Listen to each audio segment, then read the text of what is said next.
আসসালামু আলাইকুম। আশা করি সবাই ভালো আছেন, আমিও ভালো আছি আলহামদুলিল্লাহ। বরাবরের মতো আজকে নতুন একটা ভিডিও নিয়ে চলে আসছি আপনাদের মাঝে। আশা করি সবার কাছে এই ভিডিওটা ভালো লাগবে। আজকের যে ভিডিও সেটা হলো আমি খ্যার দিয়ে গরুর জন্য যে পুঞ্জি তৈরি করে সেই পুঞ্জিটা আজকে তৈরি করব।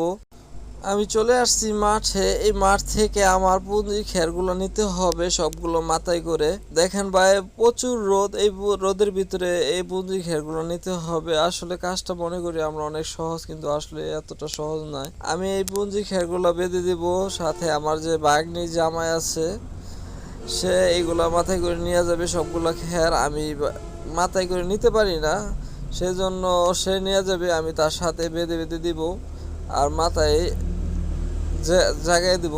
আর সাথে আমার আম্মা আছে, আম্মাও আমার সাথে অনেক হেল্প করতেছে। আম্মা দেখা দিতেছে, বাবা এইভাবে এইভাবে করতে হবে।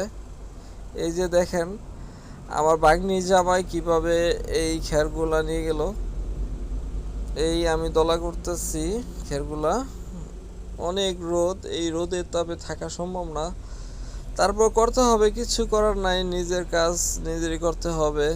আমি বলছিলাম আম্মাকে যে আম্মা দুজন কামলা নেই, কামলা নিয়ে এটা করে ফেলাই। আম্মা বললো যে সব কাজ যদি কামলাতে করো বাবা, নিজে তাহলে কি করবা, তাহলে তুমিও কিছু করো। তো সেই জন্য আসছি আম্মার কথার ভিত্তিতে, যে আম্মা যেহেতু বলছে তাহলে এই কাজটা করি, দেখি ইনশাল্লাহ হয়ে যাবে। আম্মার সাপোর্ট হলো দুনিয়ার সবচেয়ে বড় সাপোর্ট, সেজন্য আমি আসছি কাজটা করার জন্য। আজকে আকাশে কি পরিমাণ যে রোদ আর কি পরিমাণ গরম পড়ছে, যা আমি আপনাদের বলে বোঝাতে পারবো না। প্রচুর রোদ। এই রোদের ভিতরে আমি খেয়া তোলা করতেছি। আমার সোনা ময়না 2-3টা গরু আছে, এই গরুদের খাওয়ার জন্য। যে আমরা খাওয়াতে কষ্ট করলেও যে তাদের কষ্ট না হয় সেজন্য এত কিছু করা। তারা তো আর ইচ্ছা করলেই চেয়ে খেতে পারে না, সেজন্যই আমরা তাদের খাবারটা সবসময় আগে রেডি রাখবো। আমাদের খিদা পেলে আমরা বলতে পারি একজনকে যে বাবা মা আমাদের খিদে লাগছে, আমাদের খাবার দেন, কিন্তু তারা তো বলতে পারে না। সেজন্যই তাদের খাবারটা অতি জরুরি সবসময় রেডি রাখা। কারণ মেঘ বাদলা দিনে তাদের খাবারটা সহজেই মাঠ থেকে নিয়ে খাওয়ানো যায় না, সেজন্য খেয়ারই একমাত্র অবলম্বন। সেজন্য এই খেয়ারগুলো তাদের জন্য রেডি করে রাখা। আর আমার 3টা গরুর জন্য আমি 1 বছরের জন্য খেয়ার দলা করব। 1 বছরে 3টা গরু কতটুকু খেয়াল লাগে আর কত টাকা পড়বে সেটাও আমি আপনাদের জানিয়ে দিব। আপনারা সবাই ভিডিওটা দেখতে থাকেন। আর এদিকে দেখেন আমার যে খেরগুলো ছিল প্রায় নেওয়া শেষ, আর অল্প কিছু খের আছে। এই খেরগুলো নেওয়া শেষ হলে আমি আমার খেরের পুঞ্জিটা দেওয়া শুরু করব। খেরের পুঞ্জিটা আসলে কিভাবে দিতে হয় যারা জানেন আলহামদুলিল্লাহ, আর যারা জানেন না তারা আজকে দেখবেন কিভাবে আমরা খেরের পুঞ্জিটা দেই।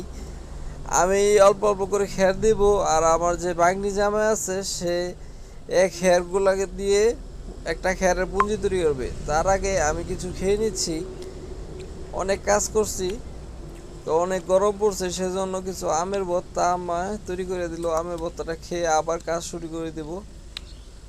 আমের ভর্তাটা অনেক টেস্ট ছিল। যাই হোক, এখন বৈশাখ মাস, কাঁচা আম অনেক পাওয়া যাচ্ছে। যাদের কাঁচা আমের ভর্তা অনেক পছন্দ তারা অবশ্যই আমের ভর্তা বানিয়ে খাবেন। আমার কাছে ভর্তাটা অনেক ভালোই লাগতেছে আলহামদুলিল্লাহ। যাই হোক, অনেক ভর্তা খাইলাম, এখন কাজে নামে যাই।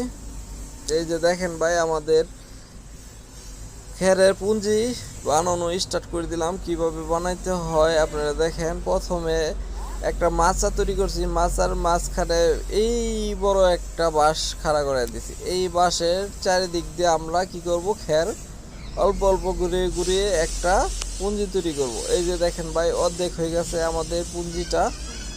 এখন আমি খালি খের দিব, আর আমার যে বাগনি জামা আছে সে এটা খুব এক্সপার্ট, এটা সে খুব ভালো করে তৈরি করতে পারে, সেই জন্যই তাকে এখানে আনা হয়েছে।